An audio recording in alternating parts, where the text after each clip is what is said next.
Okay.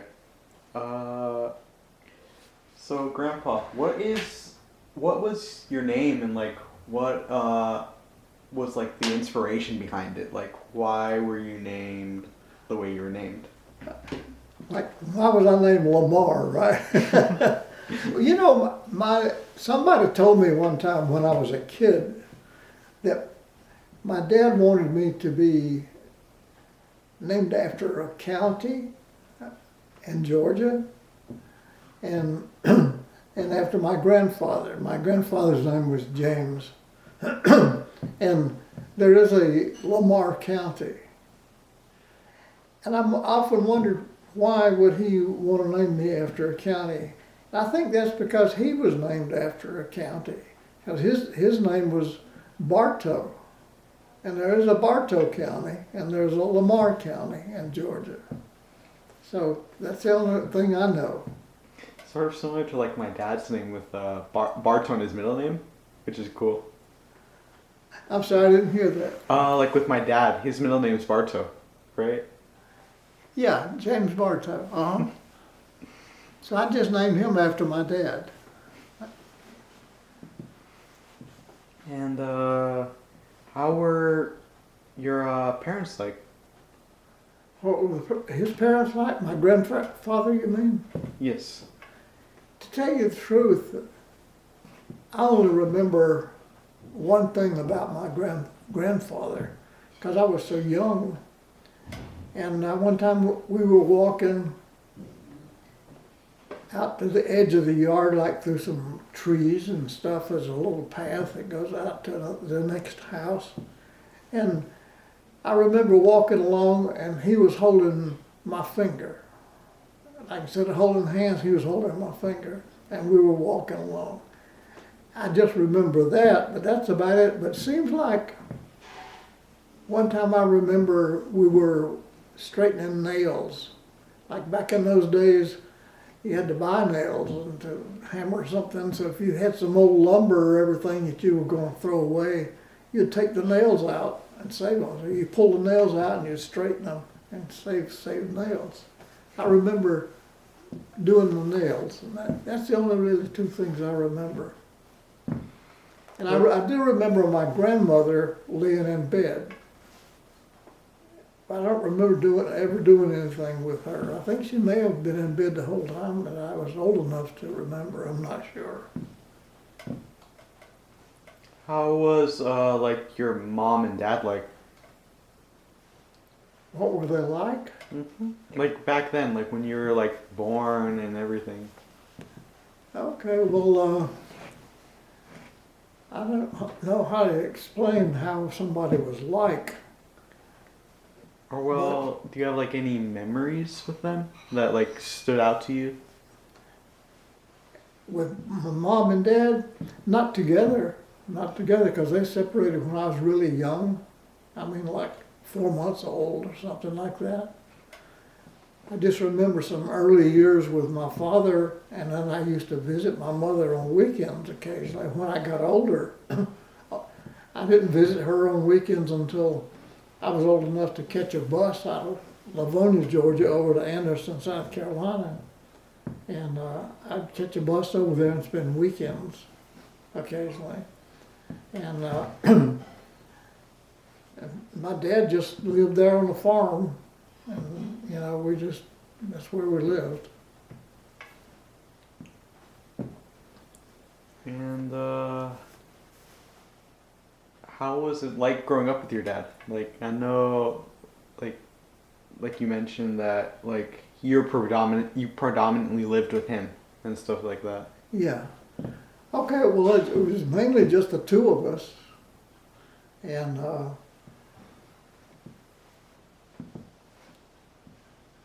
I was trying to think, I remember working in the fields, like hoeing cotton and stuff like that. And we had mules and a cow and pigs. I'd be feeding the pigs, and I had to milk the cows. And we had an old A model Ford, 1931, and that's when I got my driving license out of that thing. Anyway, it was just like living on a farm, and a small farm, but we did have a cow and 2 mules, and had chickens, pigs, and we had a lot of fruit trees on our place. We had about every fruit tree you could think of, just about. We had apples, pears, walnut tree, and a mulberry tree, and a crabapple tree, and we had grapes, and peaches and apples, and stuff like that. Well, how was like life during, I know like you were born in the middle of the recession. Like how was it then? Well, most everybody, we lived on a dirt road that was 1 mile to the highway, and you turned left on the highway that went into Livonia, Georgia. That was 4 miles. So we lived 5 miles from town, and we had dirt roads, and I remember the road scraper used to come by. We called it the road scraper. It was a big old metal machine with a blade on it, pulled by a tractor and everything, and they would, because when it rained, people would go up and down the road, you'd make these big ruts in the road, and then when it dried up, and these old ruts, I guess we called them ruts, where the tires would go, the road scraper would have to come by and, fill it in and make the road a little bit oval so the water would run to the ditch when it rained. And what else was I going to say? Oh yeah, and I do remember when the road scraper would come, the people that worked doing the roads were convicts, and they all wore these black and white striped uniforms. And I remember they would be working and coming down the road and everything, and they would stop out, and for lunch they'd stop out in front of our house and go gather up around the well, because they could get water there, I guess, and eat lunch. And I used to scare me, because I used to sit by the window and look at them, because there's a bunch of convicts out there outside my house. Anyway, I don't know what else to say. What would you do for fun? For fun? At what age? Like anything like I don't know. Let's say 8 years old. Okay. There was some kids that lived not really in our neighborhood, but they were a couple of guys called Boyd and Lloyd Lewis. They were twins. I used to hang with them a lot. They would come over, especially on weekends, and we'd take our slingshots or our air rifles and just go hunting. We'd just hunt whatever we could find. Birds, we used to kill birds. I wouldn't even kill a bird now, but back in those days, killing a bird was nothing, I guess. We didn't know better. And we used to go through the woods and shooting at birds or a rabbit or squirrel or whatever was out there to kill, we'd kill it. Of course, we didn't kill much, but anyway. And we used to go to the creek and wade up and down the creek just looking for snake or something, And we used to do that for fun. And then there was a family that lived about 3 houses down the road from me. The Sailor's family. They had like 5 kids. So they had like 3 or 4, 3 boys and 2 girls. And I used to go down because one of them, I was the same age with him. We started the school together and everything. And we used to just play. I mean, I don't know, play what, but we used to just play. And when I got a bicycle, I used to ride down there quite often after school and play with them till around close to sundown. Then I have to come home and do what you call do up the things. do up the things was like feed the pigs, milk the cows, bringing anything outside that should come inside, bringing some stove wood. We called it stove wood, but it was stove. It was wood that was burned in the stove because we cooked on a wood burning stove. So we called it stove wood. And I used to have to cut that too, because you normally pine, and it would be in blocks about 1.5 to 2 foot long, and I'd have to split it into little things that you put in the stove and burn easily, you know. So that's about it, I guess. And with the animals you would hunt, would you cook them? Well, when we were out as kids, we weren't really hunting. We were just shooting, you know, just to see how good we could shoot. There'd be a little bird way up on the top of a tall tree, and we'd see how close we could come to it. But when we did do some hunting, we used to go rabbit hunting with, I used to, when I was a kid, with some grown-up people. And anything we killed, that's what we ate it. Yeah, with rabbits and squirrels, or a big bird like a quail, or a partridge, or something like that. Uh-oh. Won't put my foot on that again. No worries. And how was like your house like? Like, was it a big house, small house? Okay, that's a good question, and I got a good answer for it. Because recently we just found a picture of it.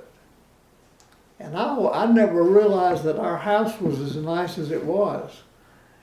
Because it was just, you know, inside the house wasn't furnished with nice furniture or anything.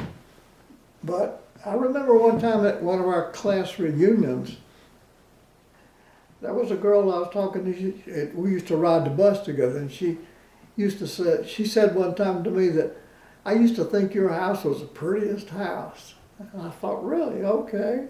It was a white house, but to explain what the house looked like, you go in the front porch, and you open the front door, and there's a big hallway down the middle. And then on each side was rooms. And the reason I'm glad you asked that is because there's a picture of it right over there. See that white house in front of the clock?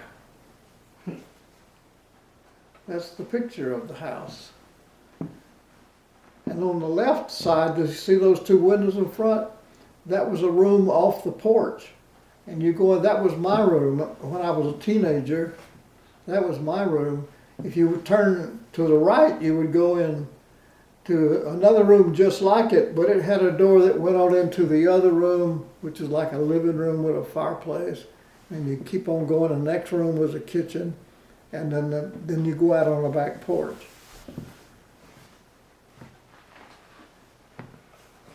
But it was at one time that house just stood on pillars.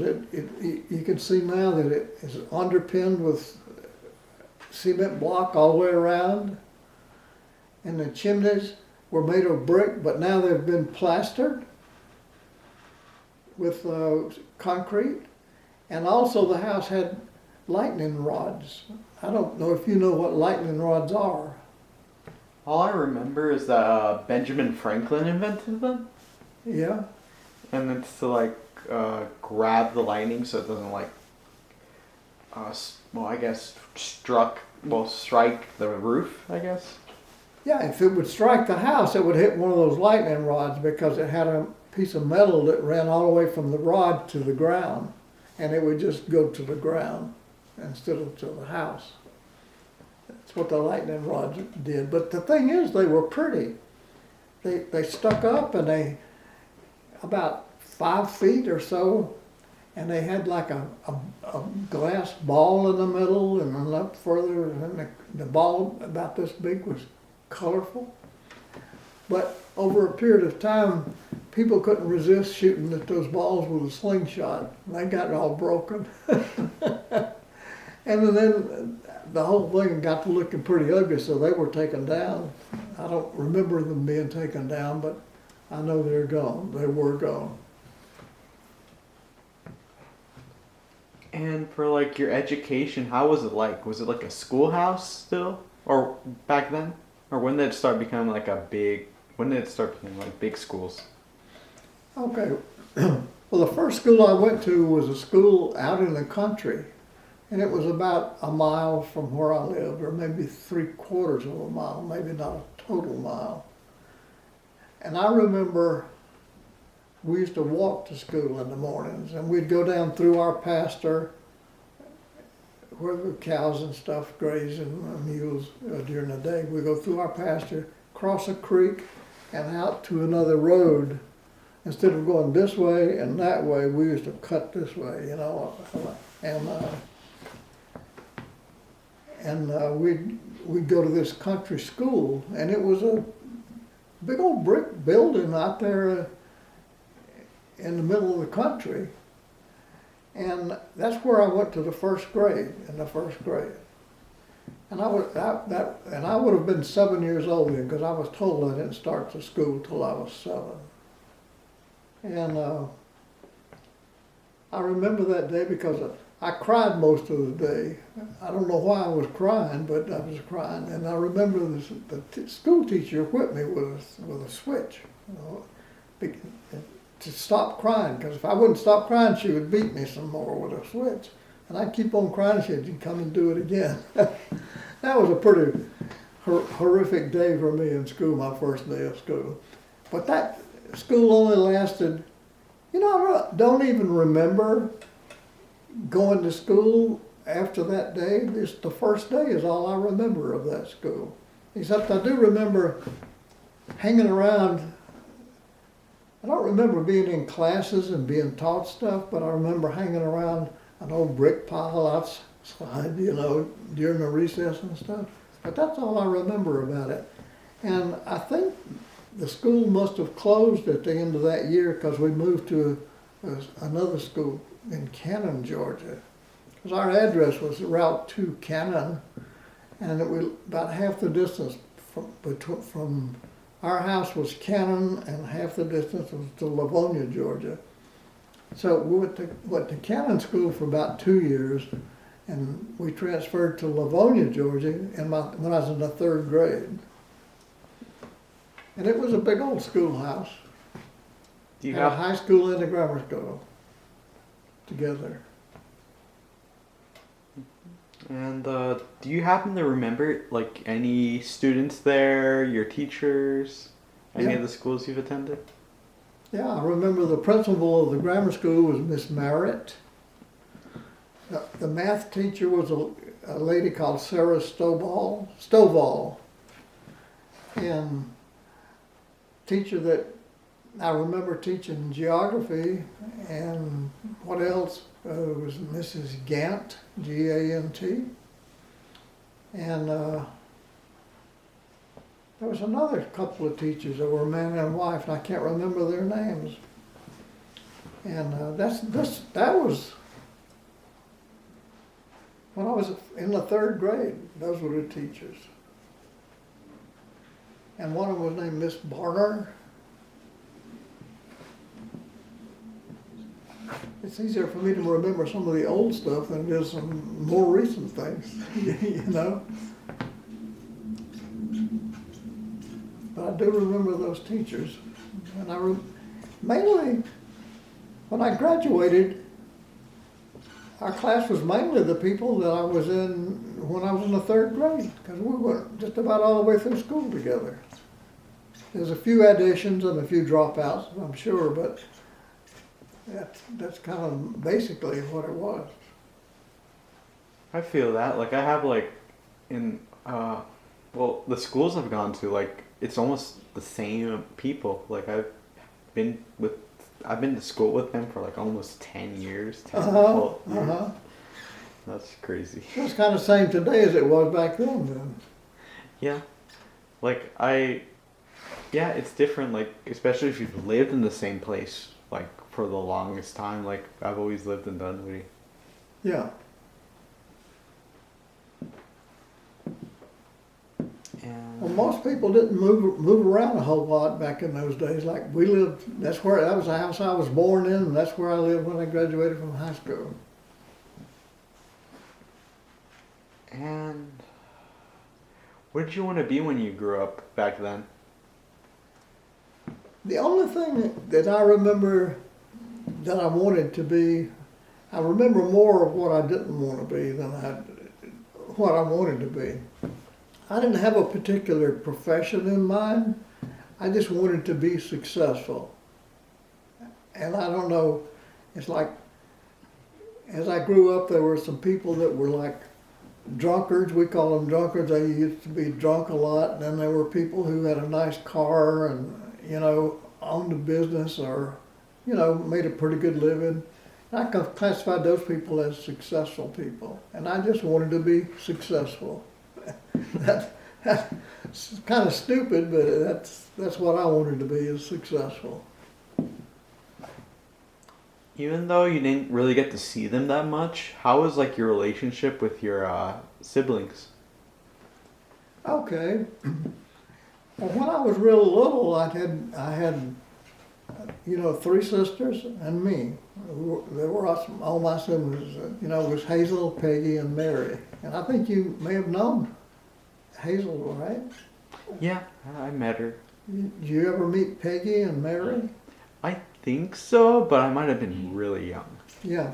So anyway, it was Hazel, Peggy, and Mary. Mary was the oldest. Hazel was the middle. Peggy was the youngest. And I remember going to school when I was 7, and we used to walk to school through the pasture and stuff. That being the first grade, that means I was 7 years old.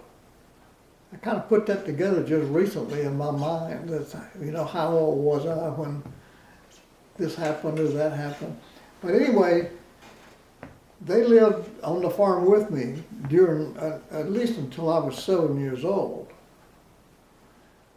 And I don't remember going to school with them after that. Except I do remember catching a bus with them to go to that same school, because there used to be a truck that was made into like a little camper, and that was a school bus, and they'd come by and pick us up. I do remember getting on that school bus with them. But anyway, I'm not sure when they left, but if I was 7, my oldest sister was 12 years older than me.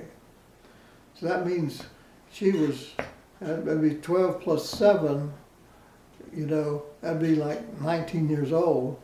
And that's probably when they left. When she was 19 or 20, all 3 of them went to Anderson, South Carolina, because that's where my mother was. But they had a house themselves and had jobs. So I guess they got old enough to move to the city and get a job and get off the farm, and just left me and my dad there.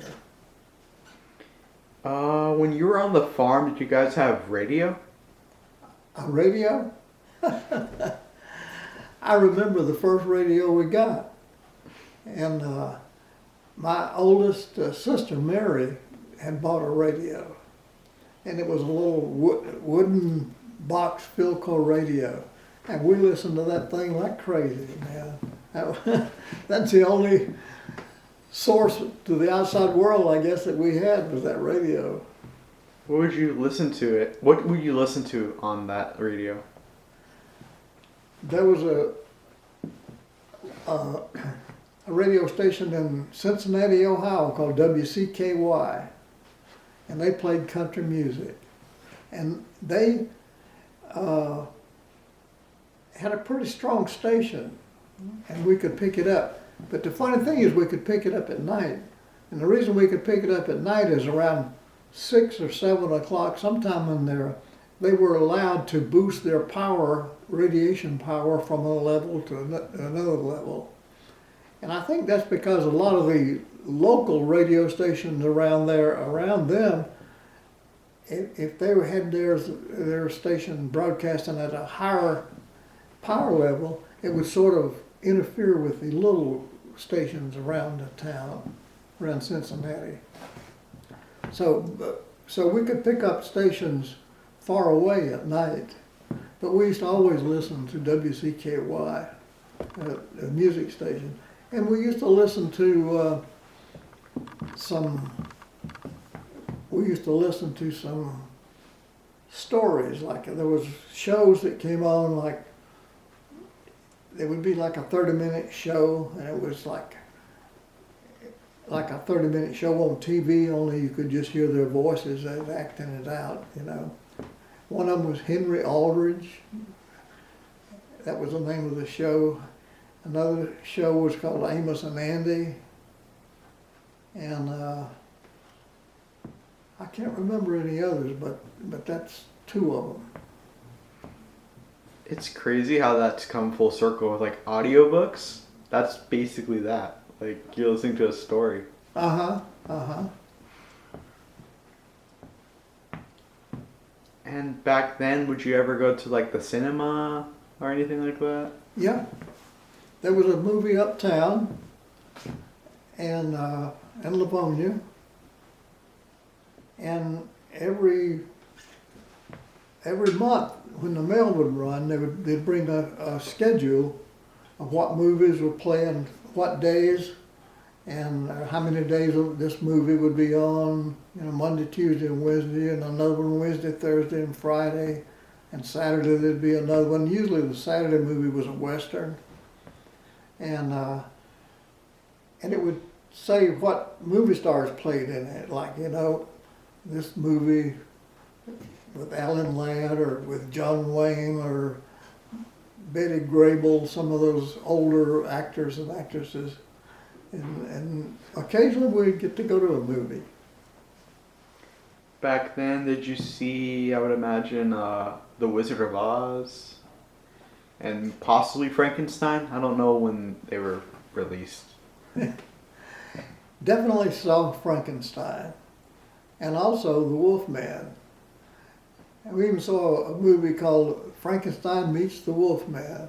But I never remember seeing The Wizard of Oz. Yeah, because I know that movie was like modern for the time because like it was like one of the first movies in color. Uh-huh.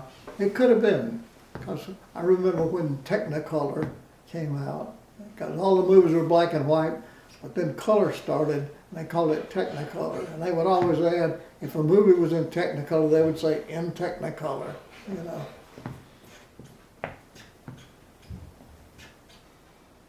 And like, what other industries were around back then? Were restaurants predominant around that time? There was always a little restaurant, one restaurant in town, but we never went to a restaurant. And you say, what industries? Well, there was a cotton gin that people would take their cotton to get gin and baled and sold. And there was in town there was called a roller mill. I don't know why it's called a roller mill, but that's where they made flour out of your wheat, and they made cornmeal out of your corn. And so we would always take enough wheat and corn to the roller mill and just give it to the roller mill, and that would give us enough corn and flour, or cornmeal and flour for the rest of the year, just about. I think that's where we got our, because I don't remember buying flour, but I do remember our getting flour from the roller mill and cornmeal from the roller mill. And what about antique shops? Were they a thing back then? Like, did they have like antiques from like the 1800s if they were a thing? Don't remember any antique shops. I think people back in those days, I don't think cared that much about antiques. They just needed the basics. And they probably had more antiques because everything we had back in those days are now antiques.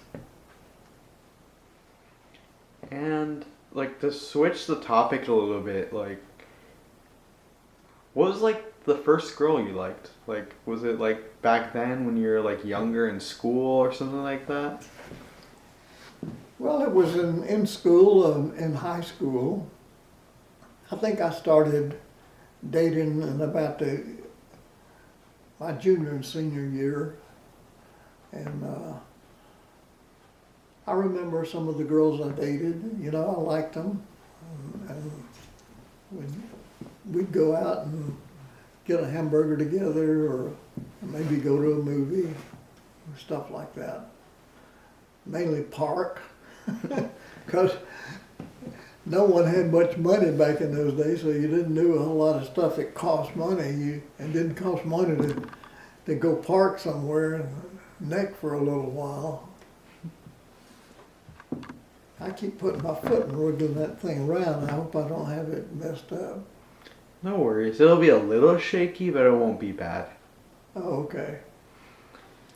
And back then, how were like the churches like? Were there like a local church that your Yeah. area would have? We were down the road about a quarter of a mile from where we lived was a church called New Franklin Christian Church. That was the name of it. It was just a Christian church. And very close to it was a church called Double Branches Baptist Church. But it was kind of down the road a little more in this way, you know. And just about every family around there went to church. Half of them went to New Franklin, which we went to, and the other half went to Double Branches. And both those churches are there and doing well. I stopped by about a year ago. I stopped by Double Branches because one of the ladies that I grew up with, about 2 houses from where we lived, the man had a couple of guys, kids, boys, and I was same age as one of them, and we played together a lot. He had 2 older sisters. So one of his older sisters died, and I heard about it, and she was going to be buried at the Double Branches Church, and I went there about a year ago, and it was very nice. I was impressed because I never went to Double Branches. I always went to New Franklin. I would imagine that like it was a lot more modern because I know like Christian churches nowadays, like they have everything from like a keyboard player to a guitar player now. No, the only thing they had, still today, the only thing they have is a piano. It was not Christian churches that had music, it was the gospel churches, the holiness churches. And some of the other churches now, and a lot of them have keyboards and guitars and stuff. And I like those churches that have music. I like that. Like the one I attend, like they do the whole music thing. Like they have drum set, guitar, singers, Yeah, and the keyboard. I know it, and I think that's great. My sister in Anderson, that we visit every once in a while, they all go to a church that has. We went there for a memorial service. My brother's daughter died, and we went there for a memorial service for her. And they had a big stage up there with instruments, like a set of drums and a guitar, and and it was like they could put on a show if they wanted to, but they didn't. This was different. This was not a church service. But and I would like to go there sometime just to hear the music, and it's usually religious music and gospel music, but with a little drum and guitar mixed in, that's good. Yeah, because like I know like a lot of Catholic churches they're different. Like they don't really have that, but like yeah, like Christian churches, like I've recently learned like the big difference between like Christian and Catholic, even if they're the same religion but different denominations. Yeah. Well, the Catholics are all different, and I think you're right about the Christian churches, you know, but there's a lot of churches like the Methodist Church, the Baptist Church, and some other ones, I can't think of the names right now. They never have music. Like this local Dunwoody Baptist, they never has music. And the big Methodist church up here on the corner doesn't have any music either. It's only like a handful. Like I know. Well, I think the Methodist one that's like on Dunwoody, well, Chambly Dunwoody, that one, they have music, but like it's only like a handful. Like also the church I go to, Dunwoody Community Church, which is on Dunwoody Club Drive. That one has music. Like they play at the beginning, then in the middle of this, well, then the service they have their service, and then at the end they perform some music as well. You mean the big Methodist church up here at not Chambly Dunwoody, but the Ashford Dunwoody? Oh yeah. That they have music? Mm-hmm. I didn't know that. I didn't think that was true. Because I know like a few people there, and they also perform music for the Fellowship of Christian Anybody's in our school. We do that every Friday. Well, I guess I didn't. I've never been to that church. I've been there, but I've been there for funerals, but not for a church service. I've been to 2 funerals there. And this might be like, well, this is an interesting question. Like, but how would you say like back then? Were you like religious back then, like your family? I don't think so. My dad used to go to church, and I used to go to church. We used to go every Sunday. But other than that, we didn't participate in any religious things. Just go to church, and it was last about an hour, and we'd go home. But they used to have revivals